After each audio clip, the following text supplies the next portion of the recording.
ಈಗ ವಿದ್ಯಾರ್ಥಿಗಳನ್ನ ಹೇಗೆ ಸೇರ್ಸೋದು ನೋಡೋಣ.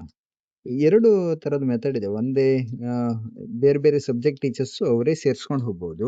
ಇಲ್ಲ ಅಂತಂದ್ರೆ ಕ್ಲಾಸ್ ಟೀಚರ್ ಮೆಥಡ್ ಅಲ್ಲಿ ತುಂಬಾ ಸುಲಭವಾಗಿ ಸೇರಿಸ್ಬೋದು. ಕ್ಲಾಸ್ ಟೀಚರ್ ಮೆಥಡ್ ಅಂತಂದ್ರೆ, ಕ್ಲಾಸ್ ಟೀಚರ್ ಒಬ್ರ ಹೆಸರನ್ನ ಕರೆಕ್ಟ್ ಆಗಿ ಅವ್ರಿಗೆ ಬೇಕಾದ ಹಾಗೆ ಮಗುವಿನ ಹೆಸರು ಸ್ಯಾಟ್ಸ್ ಅಲ್ಲೆಲ್ಲ ಇರುತ್ತಲ್ಲ, ಅದನ್ನೆಲ್ಲ ಡಾಟಾಗಳನ್ನ ತುಂಬಿಸದಿದ್ರೆ, ಅದನ್ನ ಉಳಿದವ್ರಿಗೆ ಕಳಿಸಿದ್ರೆ ಉಳಿದವರು ಅದನ್ನ ಇಂಪೋರ್ಟ್ ಮಾಡ್ಕೊಂಡು ತುಂಬಿಸ್ಲಿಕ್ಕೆ ಆಗತ್ತೆ. ನಾನು ಆ ಮೆಥಡ್‌ನ ಈಗ ಹೇಳ್ತೀನಿ. ಈಗ ಇಲ್ಲಿ ನೋಡಿದ್ರೆ ಕಾಣಿಸುತ್ತೆ.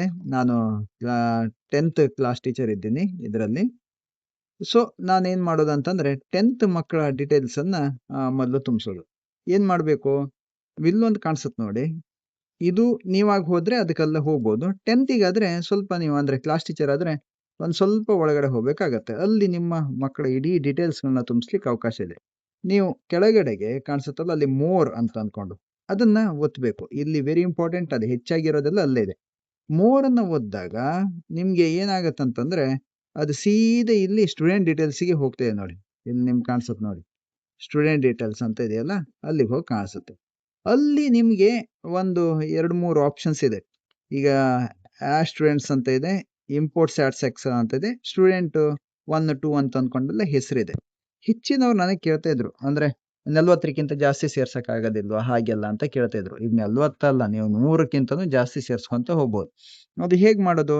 ನಿಮ್ಮತ್ರ ಒಂದು ಮಕ್ಕಳ ಡೀಟೇಲ್ಸ್ ಇರುವಂತ ಸ್ಯಾಟ್ಸಿಂದ ತೆಗೆದಂತ ಒಂದು ಕಾಪಿ ಇತ್ತು ಅಂತಂದ್ರೆ, ಆ ಕಾಪಿನ ಇಲ್ಲಿ ತಗೊಂಬಂದು ಸೇರ್ಸಿದ್ರೆ ಸಾಕು. ಅಥವಾ ನೀವೇ ಇಲ್ಲಿ ಸೇರ್ಸ್ತೀನಿ, ಮ್ಯಾನ್ಯುಯಲ್ ಆಗಿ ಮಾಡ್ತೀನಿ ಅಂತಂದ್ರೆ, ಈ ಇಲ್ಲಿ ಸ್ಟೂಡೆಂಟ್ ಅಂತ ಇದೆಯಲ್ಲ, ಇದು ಕಾಣಿಸುತ್ತಲ್ಲ, ಇದನ್ನ ನೀವು ಅಲ್ಲಿ ಕ್ಲಿಕ್ ಮಾಡ್ತಾ ಹೋದ ಹಾಗೆ ಒಂದೊಂದು ಮಗುನೇ ಜಾಸ್ತಿ ಆಗ್ತಾ ಹೋಗುತ್ತೆ. ಇಲ್ಲಿ 41 ಆಯ್ತು ನೋಡಿ. ಹಾಗೆ ಇಲ್ಲೊಂದು ಪುನಃ 42 ಆಯ್ತು ನೋಡಿ. ಅಂದ್ರೆ ನೀವು ಜಾಸ್ತಿ ಮಾಡ್ಕೊಂತ ಹೋಗ್ಲಿಕ್ಕೂ ಇಲ್ಲಿ ಅವಕಾಶ ಇದೆ.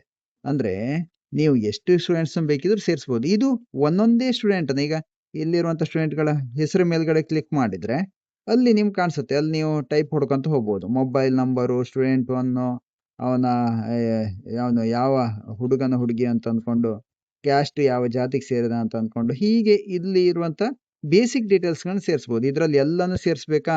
ಬೇಡ. ಎಲ್ಲಾನು ಸೇರಿಸಬೇಕಂತ ಇಲ್ಲ. ನಿಮ್ಗೆ ಮೊಬೈಲ್ ನಂಬರ್ ಮತ್ತೆ ಹೆಸರು ಸಾಕಾಗತ್ತೆ. ಅದು ಬಿಟ್ರೆ ಮತ್ತೇನ್ ಬೇಕಂತ ಇಲ್ಲ. ಈಗ ನೀವು ಇಲ್ಲಿ ನಿಮ್ಗೆ ಕಾಣಿಸ್ತಾ ಇದೆಯಲ್ಲ, ಇಂಪೋರ್ಟ್ ಸ್ಯಾಟ್ಸ್ ಎಕ್ಸೆಲ್ ಅಂತ ಇಲ್ಲೊಂದು ಕಾಣಿಸುತ್ತೆ ನೋಡಿ. ಇಂಪೋರ್ಟ್ ಸ್ಯಾಟ್ಸ್ ಎಕ್ಸೆಲ್ ಅಂತ ಅನ್ಕೊಂಡು, ಇದನ್ನ ನೀವು ಒತ್ತಿದ್ರೆ ನೀವು ಆಲ್ರೆಡಿ ಒಂದು ಎಕ್ಸೆಲ್ ಶೀಟ್ ಅಲ್ಲಿ ಮಗು ಇದು ಹೆಸರು, mobile number, father name, mother name ಇವನ್ನೆಲ್ಲ ತುಂಬಿ ನಿಮ್ಮ ಹತ್ರ ಇಷ್ಟು ಡಾಟಾ ಇದೆ ಅಷ್ಟು ತುಂಬಿಸಿದ ಒಂದು ಎಕ್ಸೆಲ್ ಶೀಟ್ ಇದೆ. ಅದನ್ನ ಇಲ್ಲಿ ತಗೊಂಬಂದು ಇಂಪೋರ್ಟ್ ಮಾಡಿದ್ರೆ ಆಯ್ತು. ಇದಕ್ಕೇನು ಕೆಲಸ ಇಲ್ಲ. ಫೈಲ್ಸ್ ಅಂತ ಹೋದ್ರೆ ಆಯ್ತು. ಎಲ್ಲಾದ್ರೂ ಈಗ ನಂದು ಇಲ್ಲಿ ನಾನೊಂದ್ ಕಡೆಗೆ ಸೇರಿಸಿ ಇಟ್ಕೊಂಡಿದ್ದೀನಿ. ನೇಮ್ ಲಿಸ್ಟ್ ಅಂತ ಅಂದ್ಕೊಂಡು ನೀವು ಹೆಸರಾದ್ರು ಹುಡುಕಿದ್ರೆ ಸಿಗತ್ತೆ. ನೇಮ್ ಲಿಸ್ಟ್ ಏನಾದ್ರು ಇಲ್ಲಿದೆಯಲ್ಲ ನೇಮ್ ಲಿಸ್ಟ್ ಅಂತ ಸಿಗತ್ತೆ ನೋಡಿ. ನಂದು ಇಲ್ಲಿ ಕಾಣಿಸ್ತಾ ಇದೆಯಲ್ಲ, ಇದು ಒಂದು ಎಕ್ಸೆಲ್. ಇದ್ರೊಳಗಡೆಗೆ ಆ ಮಗುನ ಹೆಸರೆಲ್ಲ ಇದೆ. ಇದನ್ನ ಕ್ಲಿಕ್ ಮಾಡಿದ್ರೆ ಆಯ್ತು. ಅದು ಕ್ಲಿಕ್ ಮಾಡ್ದಾಗಲೇ ನಿಮ್ಗೆ ಏನೇನಾದ್ರೂ ಒಳಗಡೆ ಇದೆ ಅಂತ ಅಂದ್ಕೊಂಡು ಇಲ್ಲಿ ತೋರ್ಸುತ್ತೆ ನೋಡಿ. ಎಷ್ಟು ಚೆನ್ನಾಗಾಗತ್ತಲ್ಲ. ಅದು ರೀಡ್ ಮಾಡ್ಬಿಡ್ತು. ನೇಮ್ ಇದೆ, ಅದ್ರಲ್ಲಿ ಸೆಕ್ಸ್ ಇದೆ, ಸೆಟ್ಸ್ ಐಡಿ ಇದೆ, ಫಾದರ್ ಇದೆ, ನೇಮ್ ಇದೆ, ಮದರ್ ನೇಮ್ ಇದೆ, ಮೊಬೈಲ್ ನಂಬರ್ ನಾನು ಹಾಕಿರ್ಲಿಲ್ಲ, ಕ್ಯಾಸ್ಟ್ ಹಾಕಿರ್ಲಿಲ್ಲ. ಅದ್ರ ಮೊಬೈಲ್ ನಂಬರ್ ಮಸ್ಟು. ಉಳಿದೆಲ್ಲ ನೀವು ಹಾಕೊಂಡಿಲ್ಲ ಹಾಕೊಂಡ್ರೆ ಇದೆಲ್ಲ ತೋರಿಸುತ್ತೆ. ಮತ್ತು ಅದನ್ನ ಅಲ್ಲೇ ನಂತರನೇ ಆ್ಯಡ್ ಮಾಡ್ಕೊಳ್ಳಿಕ್ಕೆ ಆಗತ್ತೆ. ಇದನ್ನ ನೀವೇನ್ ಮಾಡ್ಬೇಕು? ಇಂಪೋರ್ಟ್ ಅಂತ ಕಾಣಿಸುತ್ತಲ್ಲ ಇಲ್ಲಿ, ಈ ಇಂಪೋರ್ಟ್ ಅನ್ನ ಒತ್ತಿದ್ರೆ ಆಯ್ತು. ಆವಾಗ ಏನ್ ಬರುತ್ತೆ ನೋಡಿ. ನೋಡಿ ಇಲ್ಲಿ ನೋಡಿ ಹೆಂಗ್ ಬಂತು. 44 ಮಕ್ಕಳು ಸೇರಿದ್ರು. ಅಪ್ಡೇಟೆಡ್ ಅಂತ ಕೇಳಿಸುತ್ತೆ. ಇಲ್ಲೊಂದು ಅಪ್ಡೇಟೆಡ್ ಅಂತಿದೆ. ಅಪ್ಡೇಟೆಡ್ ಅಂತಂದ್ರೆ ಕೆಲವು ಮಗು ಆಚೀಚೆಗೆ ಆಗತ್ತೆ, ಹೋಗ್ತಾರೆ ಬರ್ತಾರೆ, ಹೆಸರು ಆಚೀಚೆಗೆ ಆಗತ್ತೆ. ಅಂತ ಸಂದರ್ಭದಲ್ಲಿ ಅದು ಅಪ್ಡೇಟ್ ಮಾಡ್ಕೊಳಕ್ ಆಪ್ಷನು. ಈಗ ನೀವೇನ್ ಮಾಡೋದು? ಓಕೆ ಅಂತ ಕೊಟ್ರೆ ಆಯ್ತು. ಈಗ ನೀವು ಸೇರ್ಸಂತ ಅಷ್ಟೂ ಮಕ್ಕಳು ಏನಾದ್ರು ಇಲ್ಲಿ ಬಂದ್ರು. ಇಲ್ಲಿ ನೀವು ಕಾಣ್ಲಿಕ್ಕೆ ಸಿಗತ್ತೆ. ಅದನ್ನ ನೀವು ನೋಡ್ಕೊಂತ ಹೋಗ್ಲಿಕ್ಕಾಗತ್ತೆ. ಈಗ ನಿಮ್ಗೆ ಏನಾಯ್ತು? ಎಲ್ಲಾ ಮಕ್ಕಳು ಸಿಕ್ರು. ಅಷ್ಟು ಮಕ್ಕಳದ ಹೆಸರು ಸಿಕ್ತು. ನೀವೇನ್ ಮಾಡ್ಬೇಕು? ಉಳಿದವ್ರಿಗೆ ಕಳಿಸ್ಲಿಕ್ಕಿದೆಯಪ್ಪ. ಈಗ ಬೇರೆ ಟೀಚರ್ಸ್ಗಳಿಗೆ ಕಳಿಸ್ಲಿಕ್ಕಿದೆ. ಹೆಂಗ್ ಕಳ್ಸೋದೀಗ? ಈ ಮಕ್ಕಳ ಹೆಸರು ಪುನಃ ಅವ್ರು ಟೈಪ್ ಮಾಡೋದಾ? ಅವ್ರು ಟೈಪ್ ಮಾಡೋದು ಬೇಡ. ನೀವು ಅಲ್ಲೇ SLC ಇದ್ರಲ್ಲೇ ಇರಿ. ಇಲ್ಲಿ ನೋಡಿ, ಇಲ್ಲಿ ಸೆಂಡ್ ಅಂಡ್ ರಿಸೀವ್ ಅಂತ ಇದೆ ನೋಡಿ. ಈಚೆ ಕಡೆಗೆ ರೋಸ್ಟರ್ ಅಂತ ಇದೆ ನೋಡಿ. ನೀವು 2 ರೀತಿಯಲ್ಲಿ ಕಳಿಸ್ಲಿಕ್ಕಾಗತ್ತೆ. ಇಲ್ಲಿ ಸೆಂಡ್ ಅಂಡ್ ರಿಸೀವ್ ಅಂತ ಇದೆಯಲ್ಲ, ಅಲ್ಲಿ ಹೋದ್ರೆ ಆಯ್ತು. ಇಲ್ಲಿ ಶೇರ್ ಸ್ಟೂಡೆಂಟ್ಸ್ ನೇಮ್ ಲಿಸ್ಟ್ ಇಲ್ಲಿ ಕಾಣಿಸುತ್ತಲ್ಲ, ಇದನ್ನ ಕ್ಲಿಕ್ ಮಾಡಿದ್ರೆ ನೀವು ಅಲ್ಲಿ ಫೈಲ್ ಮೂಲಕನೂ ಕಳಿಸ್ಬೋದು, ಇಲ್ಲ ಒಂದು ಲಿಂಕ್ ಮೂಲಕನೂ ಕಳಿಸ್ಬೋದು. ಏನಿದೆ ನೋಡ ಅದನ್ನ ಕ್ಲಿಕ್ ಮಾಡ್ಕೊಂಡು ಹಾ, ಇಲ್ಲಿ ಬಂತು ನೋಡಿ.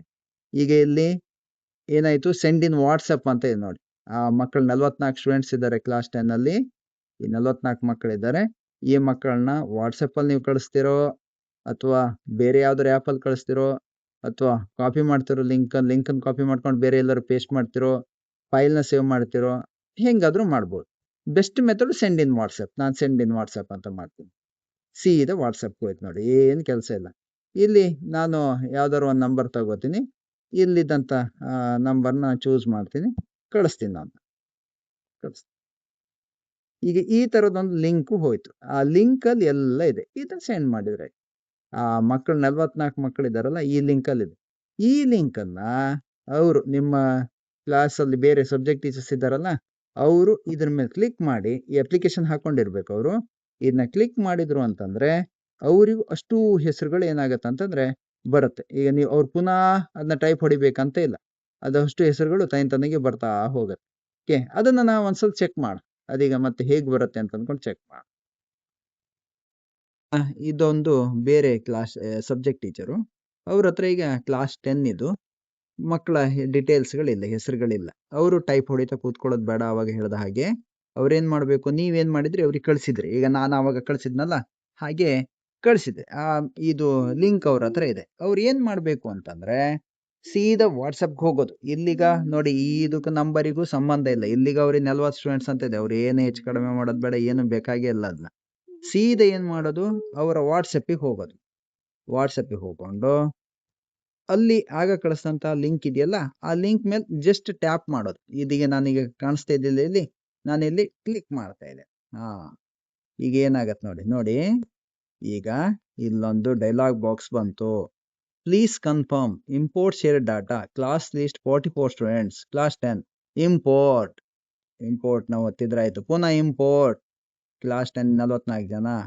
44 ಜನ ಬಂದ್ರು. ಇಲ್ಲಿ ನೋಡಿ, ಈಗ ನಿಮ್ಗೆ ಏನಾಯ್ತು, 44 ಜನ ಮಕ್ಕಳು ಏನಾದ್ರು ಇಲ್ಲಿ ಬಂದ್ರು.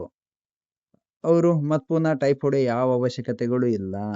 ನಾವು ಕ್ಲಿಕ್ ಮಾಡಿ ನೋಡೋಣ, ಅವ್ರು ಬಂದ್ರ? ಹೌದು, ಇಲ್ಲಿ ನೋಡಿ ಎಲ್ಲ ಮಕ್ಕಳ ಹೆಸರು ಬಂತಿದ್ರು.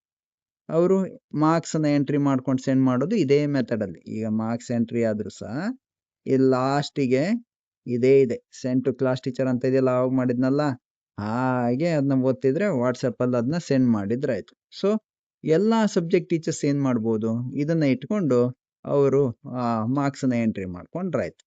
ಸುಲಭ ಇದೆ. ಇದನ್ನ ಹೀಗೆ ಬಳಸ್ಕೊಳ್ಳಿ. ಇದು ಕ್ಲಾಸ್ ಟೀಚರ್ ಮೆಥಡ್.